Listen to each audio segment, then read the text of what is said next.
Cine cine mini mini.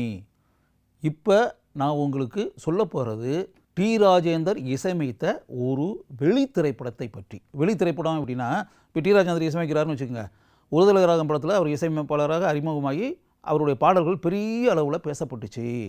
அதுக்கடுத்து வசந்த அழைப்புகள் அப்படின்ற படத்தை அவரே டைரக்ட் பண்ணார், அவரே இசையமைச்சார், அவரே பாட்டு எழுதினார். அதுக்கு பிறகு அதுக்கடுத்து அப்படியே உயிருள்ள உஷா, மைதிலி என்னை காதலி, இப்படிலாம் படங்கள்லாம் இருக்குல்ல, இது எல்லாமே அவரே டைரக்டர், அவரே இசையமைப்பாளர். அதாவது அவருடைய அவர் டைரக்ட் பண்ண படங்களுக்கு அவர் இசையமைச்சார். அப்படி தான் வந்துக்கிட்டு இருந்துச்சு. தான் இயக்காத ஒரு திரைப்படத்திற்கு இசையமைத்து அப்படின்ற ஒரு விஷயம் அதுக்கு முன்னாடி நடக்கலை. அந்த மாதிரி நடந்த ஒரு திரைப்படம். அந்த திரைப்படத்தை பற்றி தான் இப்போ உங்களுக்கு நான் சொல்ல போகிறேன். அந்த திரைப்படத்தினுடைய பெயர் பூக்களை பறிக்காதீர்கள். அந்த திரைப்படத்திற்கு அவர் இசையமைத்தார். 1987 அந்த திரைப்படம் திரைக்கு வந்தது. அந்த படத்தில் குறிப்பிடத்தகுந்த ஒரு விஷயம் என்னவென்றால், டி ராஜேந்தர் அந்த படத்துக்கு எப்படி இசையமைப்பாளராக வந்தார் அப்படின்ற ஒரு மேட்டர் இருக்குல்ல. அந்த படத்தினுடைய இயக்குனர் வி அழகப்பன். ராஜகாளியம்மன் மூவிஸ் அந்த நிறுவனம் தயாரித்த முதல் திரைப்படம். தரங்கை சண்முகம், மோகன் நடராஜன் 2 பேருமே அந்த படத்தினுடைய தயாரிப்பாளராகி ராஜகாளியம்மன் பேனரில் உருவான ஃபஸ்ட்டு ஃபிலிம் பூக்களை பறிக்காதீர்கள். அந்த படத்தினுடைய கதாநாயகன் சுரேஷ், கதாநாயகி நதியா. பூவே பூச்சூடவா திரைப்படத்திற்கு பிறகு நதியா கமிட்டான 2வது படம். ஒரு கவித்துவத்தன்மை உள்ள அருமையான காதல் கதை. அந்த திரைப்படத்தினுடைய படப்பிடிப்பு கொடைக்கானல், ஊட்டி, மூணாறு ஆகிய இடங்களில் படமாக்கப்பட்டு படம் 100 நாட்கள் ஓடியது. அப்போ என்னென்னா, ஆரம்பத்தில் இந்த படத்தை பண்ணும்போது இந்த படத்துக்கு இசையமைப்பாளராக யாரை போடலாம் அப்படின்றது அப்படியே முடிவு ஆகலை. அழகப்பன் சார் அதுக்கு முன்னாடி ஆகாய தாமரைகள்னு ஒரு படம் பண்ணியிருந்தார். அதில் கங்கை மரன் இசையமைப்பாளராக அந்த படத்தில் பணியாற்றினார். அதுக்கடுத்து இந்த படத்தை பண்ணும்போது இதுக்கு யாரை மியூசிக் டைரக்டராக போடலாம் அப்படின்னு சொல்லி அவங்க நினச்சிக்கிட்டு இருக்கும்போது, ஐ திங்க் பிரசாத் லாபா இருக்கும்னு நினைக்கிறேன், அங்கே அப்படியே அந்த படத்தினுடைய தயாரிப்பாளர் தரங்கை சண்முகம் டி ராஜேந்தரை மீட் பண்ணியிருக்காரு. டி ராஜேந்தர்கிட்ட அவர் கேட்குறாரு, இது மாதிரி நீங்கள் உங்கள் படத்துக்கு மட்டும்தானே மியூசிக் பண்ணுவீங்க, வெளிப்படங்கள்லாம் நீங்கள் பண்ணுறது இல்லையே அப்படின்ற மாதிரி. அப்படி சும்மா பேசும்போது நம்ம சாதாரணமாக கேட்போம்ல. இப்போ நாங்கள் கூட ஒரு படம் பண்ணுறோம், அது மியூசிக் டைரக்டராக நாங்கள் யாருமே கமிட் பண்ணல இதுவரை, ஆனால் நீங்கள் உங்கள் படத்துக்கு மட்டும்தானே நீங்கள் மியூசிக் பண்ணுவீங்க அப்படின்ற மாதிரி பேச்சு இதில் சர்வசாதாரணமாக தரங்கை சண்முகம் சொல்லியிருக்காரு. இது எப்படின்னா, தரங்கை சண்முகம் என்கிட்ட இந்த விஷயத்தை சொன்னார். அந்த படத்துக்கு நான் தான் PRO, மக்கள் தொடர்பாளர். அதனால் என்கிட்ட தரங்கை சண்முகத்தை நான் கேட்டேன், இதில் எப்படி டி ராஜேந்தர் எப்படி மியூசிக்ன்றது எப்படி சார் வந்துச்சு இதில் அப்படின்ற மாதிரி கேட்டேன். அப்போ அவர் சொன்னார், இல்லை சார், இல்லை, நான் லேபுக்கு போகும்போது அங்கே எதாச்சும் டி ராஜேந்தரை மீட் பண்ணேன்.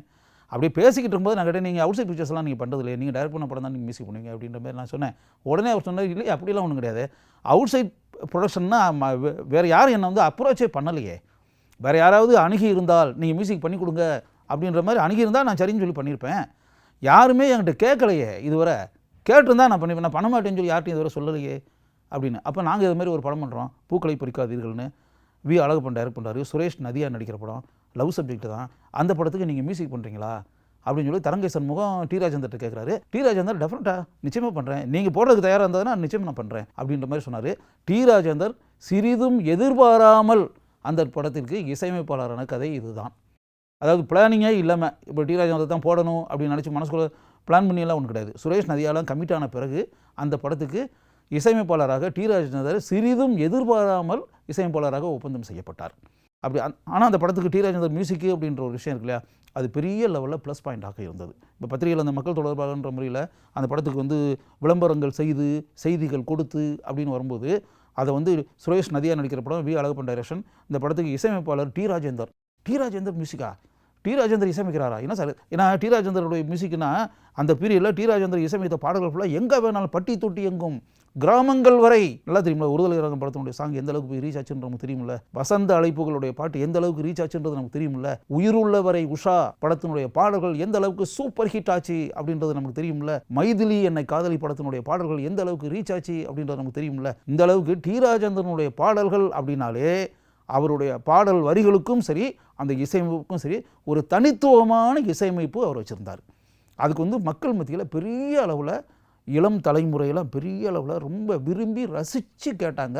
கிராமங்கள் வரை அந்த பாடல்கள் சூப்பர் ஹிட் ஆச்சு. அப்படி வரும்போது அந்த படத்துக்கு டி ராஜேந்தர் இசையமைக்கிறார் அப்படின்போது பூக்களை பறிக்காதீர்கள் படத்துக்கு அது மிகப்பெரிய ப்ளஸ் பாயிண்டாக அமைந்தது. அந்த படத்தை அழகப்பன் சார் ரொம்ப கவித்துவத்தன்மையோடு அந்த படத்தை அழகப்பன் சார் டைரக்ட் பண்ணார். அந்த படத்தினுடைய படப்பிடிப்பு கொடைக்கானல், ஊட்டி இங்கெல்லாம் ஷூட்டிங் நடக்கும்போது நானே ஷூட்டிங் ஸ்பாட்டுக்கெல்லாம் போய் பல நாட்கள் அந்த காட்சிகள் படமாக்கப்பட்டது, பாடல் காட்சிகள் படமாக்கப்பட்டு அப்படின்றதெல்லாம் பக்கத்திலே இருந்து பார்த்து ரசித்து பார்க்கும்போதே எனக்கு நல்லா தெரியும் இந்த படம் டெஃபினட்டாக 100 days போகும் அப்படின்ற மாதிரி நான் நினச்சேன். உண்மையாகவே அந்த படம் திரைக்கு 100 நாட்கள் ஓடியது. இதில் என்னென்னா இப்போ அதில் பார்த்தீங்கன்னா பூக்களைத்தான் பறிக்காதீங்க காதலைத்தான் பிரிக்காதீங்க அப்படின்னு ஒரு சாங். எப்படிப்பட்ட சாங்கு அதெல்லாம் வந்து மாலை என்னை வாட்டுது மாலை என்னை வாட்டுது அப்படின்னு அப்படியே பொயட்டிக்கான ஒரு லைன் டி ராஜேந்தர் பண்ணியிருப்பார். அதில் வந்து இன்னொரு விஷயம் என்னென்னா, அது வந்து அம்மாடி சின்ன பொண்ணுன்னு ஒரு சாங் இருக்கும். அதில் அந்த சாங் அனுஜா இதெல்லாம் வந்து அப்படி குரூப் டான்ஸ் மாதிரி வச்சு அது மூணாரில் வந்து ஷூட் பண்ணது. அங்கே குண்டலைன்னு சொல்லிட்டு ஒரு இடம் இருக்குது, அந்த குண்டலை கிளப் அப்படின்ற ஒரு இடம். அதெல்லாம் நான் மூணாரில் வந்து இருக்கிற காலகட்டத்தில் நான் வந்து அதெல்லாம் ரொம்ப சர்வசாரமாக அந்த படமாக்கப்பட்ட இடத்துலலாம் நான் நடந்து திரிஞ்ச இடம். அந்த இடத்துல தான் அந்த பாடல் காட்சி வந்து ஒரு கால்ஃப் கிரவுண்ட் இருக்கும், அங்கே தான் அந்த பாடல் காட்சி படமாக்கியிருக்காங்க. அந்த சாங் கம்போஸ் பண்ணும்போது அது டி ராஜேந்தர் வந்து அப்படியே அந்த பாட்டு கம்போஸ் பண்ணால் ஒரு பாட்டு எழுதணும் அப்படி வச்சுக்கோங்க, அவர் தானே மியூசிக்கு. அப்படி வரும்போது அப்படியே டி ராஜேந்தருடைய வீட்டில் நடந்திருக்கு அந்த கம்போசிங், வீட்டில் நடந்திருக்கு. அப்படி வரும்போது டி ராஜேந்தர் வந்து அவருடைய ஃபஸ்ட்டு சைல்டு, அப்படியே வந்து சின்ன குழந்தையா அப்படியே வா வா அப்படின்னு சொல்லிட்டு அப்படியே தூக்கி அப்படியே தட்டி அம்மாடி சின்ன பொண்ணு அப்படின்ற மாதிரி டி ராஜேந்தர் சொல்லியிருக்காரு. இதுதான் பல்லவி, போட்டுருவோம் எழுதுங்க எடுத்துருங்க அப்படின்னு சொல்லிட்டு உடனே டி ராஜேந்தர் வந்து அப்படியே அம்மாடி சின்ன பொண்ணு அம்மாடி சின்ன பொண்ணு அப்படின்னு ஒரு பாட்டுக்கும்ல, இந்த பாட்டு இப்படித்தான் பிறந்தது. தன்னுடைய குழந்தையை தூக்கி டி ராஜேந்தர் கொஞ்சினார், அம்மாடி சின்ன பொண்ணு அப்படின்னு கன்னத்தில் தட்டினார். அதுதான் பல்லவி. அதை பல்லவியாக்கி அந்த பாடல் உருவானது. அந்த பாட்டு பெரிய அளவில் போய் ரீச் ஆச்சு. அழகப்பன் சார் வந்து ரொம்ப அருமையாக அந்த பாடல் காட்சியை படமாக்கியிருந்தார். காலத்தை கடந்து இப்போவும் அந்த பாட்டு அப்படியே மக்களுடைய உள்ளங்களில் வாழ்ந்துக்கிட்டே இருக்குது. அந்த படத்தில் டி ராஜேந்தர் மியூசிக் பண்ண எல்லா சாங்ஸுமே சூப்பர் ஹிட்.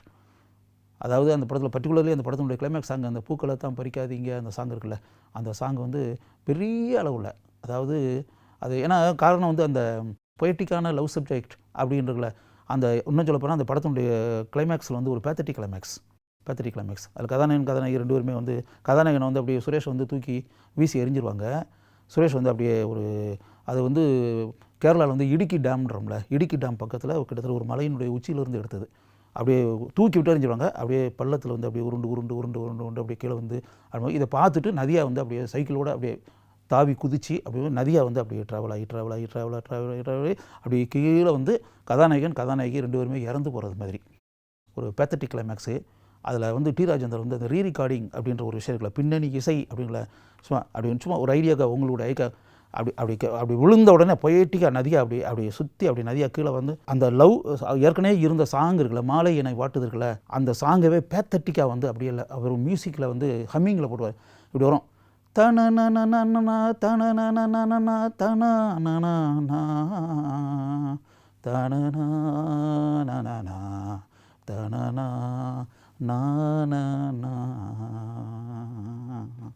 அப்படின்னு வரு. அப்படி சொல்லும்போது அப்படியே நதியாவினுடைய உருவம் வந்து அப்படியே கீழே தரையில் வந்து அப்படியே விழுந்து இறந்து அப்படியே விழும். படத்தில் அப்படியே கண்ணீர் வந்தேன் படம் பார்க்கும்போது என்னால் அழுதுட்டேன். அதாவது அந்த அழுததுக்கு காரணம் வி அழகப்பன் சார் அந்த சாங்கை வந்து அந்த படத்தினுடைய பாடல் காட்சிகள் கிளைமேக்ஸு உச்சக்கட்ட காட்சி அதை படமாக்கிய விதம்ன்றது ஒன்று, இதை தாண்டி பெரிய ப்ளஸ் பாயிண்ட் அப்படின்றதுல டி ராஜேந்தருடைய அந்த பின்னணி இசை, அந்த ஹம்மிங், அவர் இசையமைத்த பாட்டிலிருந்து அவங்க வந்து அப்படியே ஹாப்பியாக இருக்கும்போது பாடிய அந்த பாட்டு இசை இருக்கு இல்லையா, அந்த பாடலுக்குரிய இசை, அந்த ஹம்மிங்கை வந்து அப்போ வந்து அவங்க ஹாப்பியாக பாடினாங்க. அதை வந்து பேத்தட்டிக்காக போட்டு அந்த ஹம்மிங்கை அப்படியே போட்டு வர அந்த ட்ராவல் ஆகி வர வர வர வர வர அந்த ஹம்மிங் அப்படியே வரும் பேத்தட்டிக்காக சோகமாக அப்படியே கீழே வர அப்படியே அந்த பாடி கீழே போய் நதியாக விழுந்து அப்படி இறக்குறது வர அப்படியே அந்த அவருடைய அந்த ஹம்மிங் ட்ராவல் ஆகி கீழே வரும். அதோட படம் முடிஞ்சிடும். அது படம் முடிஞ்ச வெளியே வரும்போது எல்லாருமே அழுதுகிட்டே தான் வருவாங்க, கண்களில் கண்ணீர் கசிய. அப்படி பேச முடியாது படம் எப்படிங்க இருந்துச்சு அப்படின்னு கேட்டால் கொஞ்ச நேரத்துக்கு யாருமே பேச முடியாது. அது நம்ம மீண்டும் நார்மல் லெவலுக்கு வர்றதுக்கு ஒரு 1/4 மணி நேரம் ஆகும் டெஃபினட்டாக. அந்த படம் பார்த்துட்டு வெளியே வந்தவொடனே அழகப்பன் சார்ட்ட சொன்னேன், இந்த படம் டெஃபினட்டாக 100 days போகும் சார்னு. அதேமாதிரி 100 நாட்கள் ஓடியது. இன்னும் ஆச்சரியமான ஒரு விஷயம் என்னென்னா, அந்த படம் வந்து மிகப்பெரிய மழை கூட மோதிச்சு. அதான் ஒன்று. கமலஹாசன் நடித்த விக்ரம் திரைப்படம், விக்ரமும் அதுவும் ஒரே நாள் ரிலீஸ். இந்த படம் 100 days ஓடிச்சு. விக்ரம் எதிர்பார்த்த அளவுக்கு ஓடவில்லை. பெரிய விஷயம் இல்லையா? இன்றைக்கி காலங்கள் கடந்து போயிடுச்சு. வி அழகப்பன் சார் இன்றைக்கி உயிரோடு இல்லை, நம்மளை விட்டு பிரிஞ்சு போயாச்சு. அதேமாதிரி அந்த படத்தில் டி ராஜேந்தரை ஒப்பந்தம் செய்த தரங்கை வி சண்முகம் பட தயாரிப்பாளர் இன்றைக்கி வந்து உயிரோடு இல்லை, அவரும் இறந்துட்டார். எத்தனையோ வருடங்கள் கடந்து ஓடி போச்சு. இன்றைக்கி அந்த பூக்களை பறிக்காதீர்கள் படத்தினுடைய இந்த உங்களுக்கு சொன்ன இந்த சம்பவத்தை நினச்சி பார்க்கும்போது உண்மையாகவே எனக்கு அந்த படத்தின் மேலே மிகப்பெரிய மரியாதையும் உண்டாகுது. நீங்கள் அந்த படத்தை இதுவரை பார்க்காம இருந்தீங்கன்னா இப்போ நீங்கள் பார்த்தீங்கன்னா அந்த படத்தை இயக்கிய வி. அழகப்பன் மீதும் அந்த படத்திற்கு இசையமைத்து பாடல்கள் எழுதிய டி. ராஜேந்தர் மீதும் உங்களுக்கு ஒரு இனம் புரியாத மதிப்பும் மரியாதையும் இயல்பாகவே உண்டாகும்.